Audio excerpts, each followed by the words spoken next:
What?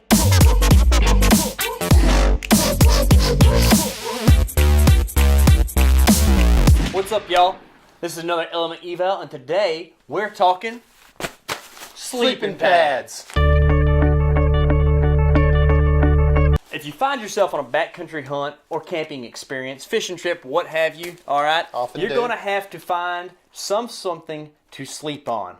Not the rocks, not the dirt. That's where a sleeping pad comes in, right? That's it. That's where my sleeping pad comes in. I have the Klymit Static V, and you have the Themarest Pro Light. the pad I have is 18.1 ounces and is 72 inches long. And for you Europeans out there, 514 grams. And the one I have, it happens to be 77 inches and weighs in at exactly 1.5 pounds. Alright, so I'm a pretty big fan of the Static V, but there are a few things that I'd like to point out. First things first, it gets a little chilly. Not very warm. That's right. Yeah. Okay. There's no insulation at all on the pad. Okay, which makes it really light, but it doesn't keep you warm at all. Another serious issue with my Static V is that it wouldn't stay inflated as soon as I got it. Turns out there was a malfunction with the valve. Something went wrong. I don't know if it was my fault or their fault or whatever, but as soon as you blow it up, you'd walk away for 5 minutes, come back, the air was gone, sleeping on the ground, feeling the rocks in your back. Not a good thing. A couple of things that I didn't like about mine is that obviously this thing is pretty large, bulky and long. It fits, you know, width-wise onto a pack fine, but if you were going to stuff it, it's pretty bulky inside your pack. I had to get a large because I'm a little bit tall for the normal size, the regular size, but you know, it's thick and it's kind of heavy. We're going to inflate these suckers and tell y'all everything that's good about them. Yeah! And now for the good, all right? What I like most about my pad is that it's comfy. That's the whole point, right? You got to be comfortable to go to sleep. If you can't be comfy, you can't get to sleep. You can't get the Z's, you can't get the energy for the next day in the backcountry. Good and thick. It's just an air pad, nothing squishy, nothing crazy, but it helps it to stay super thin and small when it packs away.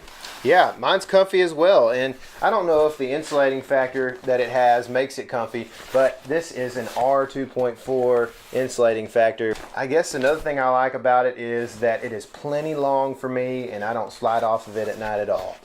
So I'm not really that tall. I'm like 5'11" on a good day, okay? Mine's only 72 inches long, perfect for me though. I do like the way this thing is formed, okay? Something about, I don't know the science behind it, but the little curvies fit your body better, supposedly. And it feels good, so I like it. This is just a 1.3 R value, no insulation at all. Now, you might say, I don't want to be cold, but get a better sleeping bag.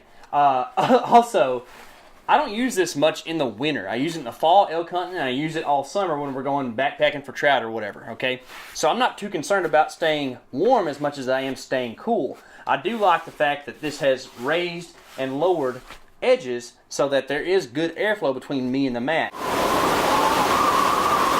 Keeps me cool during the summer and still keeps me pretty comfy.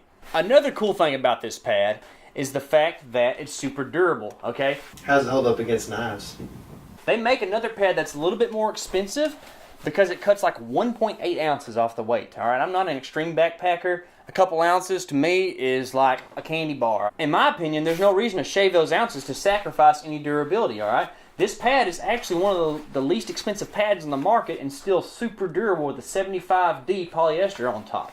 Another sweet thing about this pad is how packable it is. There's other pads in the market that roll up pretty decently small, like a bread loaf or something, but this pad literally rolls up to the size of your standard Nalgene whenever you're going into the backcountry, okay? You can have your water jug on one side of the backpack and your sleeping pad on the other, and it literally is like this big. What? And I told y'all about the issue that I had with the valve, right? The valve works now. Holds the air. All right, perfect. One of the cool things about Klymit is I called them up. As soon as I dialed the number, there's no menu. They pick up the phone right away and say, hi, Klymit Industries, or whatever they call themselves. And I tell them my issue, and she automatically says, well, we need to send you a brand new pad.